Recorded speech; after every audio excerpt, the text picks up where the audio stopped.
জুলাই গণঅভ্যুত্থানকে ঘিরে দেশের রাজনীতিতে নতুন এক অধ্যায়। ছাত্র শ্রমিক জনতার জন্য আইনি সুরক্ষা ও দায় মুক্তি দিতে নীতিগতভাবে বড় সিদ্ধান্ত নিয়েছে অন্তর্বর্তী সরকার। এই সিদ্ধান্ত ঘিরে রাজনৈতিক অঙ্গনে শুরু হয়েছে তীব্র আলোড়ন।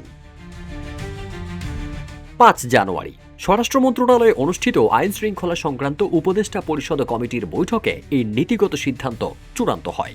বৈঠক সূত্র জানায়, ১৯৭১ সালের মুক্তিযুদ্ধের সময় মুক্তিযোদ্ধাদের যেভাবে আইনি সুরক্ষা দেওয়া হয়েছিল, ঠিক একইভাবে ২০২৪ সালের ১ জুলাই থেকে ৮ আগস্ট পর্যন্ত গণঅভ্যুত্থানের ঘটনাগুলোকে বিশেষ আইনি কাঠামোর আওতায় আনার পরিকল্পনা করা হয়েছে। কিউব হোল্ডিংসের গল্পে সেই রেখাটি আঁকা হয়েছিল আজ থেকে ১ যুগ আগে। নকশাই আমাদের ভাষা। Cube holdings limited. সাম্প্রতিক সময়ে জুলাই যোদ্ধা তাহরিমা জান্নাত সুরভি এবং বৈষম্য বিরোধী ছাত্র আন্দোলনের হবিগঞ্জ জেলা সাধারণ সম্পাদক মাহদি হাসানের গ্রেপ্তার পরিস্থিতিকে আরও উত্তপ্ত করে তোলে।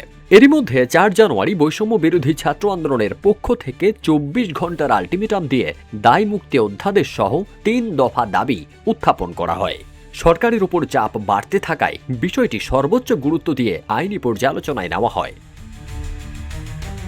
স্বরাষ্ট্র উপদেষ্টার বৈঠকে দেশের সামগ্রিক নিরাপত্তা পরিস্থিতি নিয়েও আলোচনা হয়। বাংলাদেশ মিয়ানমার সীমান্তে সম্ভাব্য উত্তেজনা ও অনুপ্রবেশ ঠেকাতে কড়া নজরদারির নির্দেশ দেওয়া হয়েছে। পাশাপাশি পার্বত্য এলাকায় শান্তি বজায় রাখা এবং মাদক ও চোরাচালান দমনে জিরো টলারেন্সের নীতির কথা পুনর্ব্যক্ত করা হয়।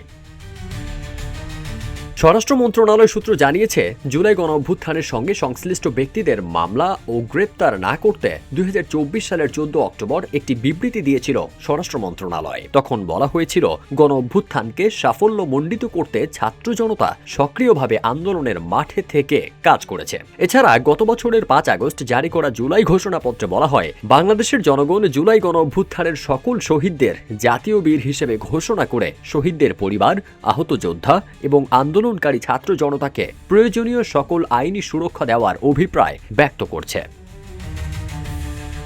একই সঙ্গে সামাজিক যোগাযোগ মাধ্যমে গুজব, অপপ্রচার ও উস্কানিমূলক বক্তব্যের বিরুদ্ধে কঠোর অবস্থানের কথা জানিয়েছে সরকার। ফেসবুক সহ অনলাইন প্ল্যাটফর্মে ভুয়া তথ্য ছড়িয়ে বিশৃঙ্খলা সৃষ্টির চেষ্টা করলে ডিজিটাল নিরাপত্তা আইন সহ প্রচলিত আইনে ব্যবস্থা অব্যাহত থাকবে বলে জানানো হয়।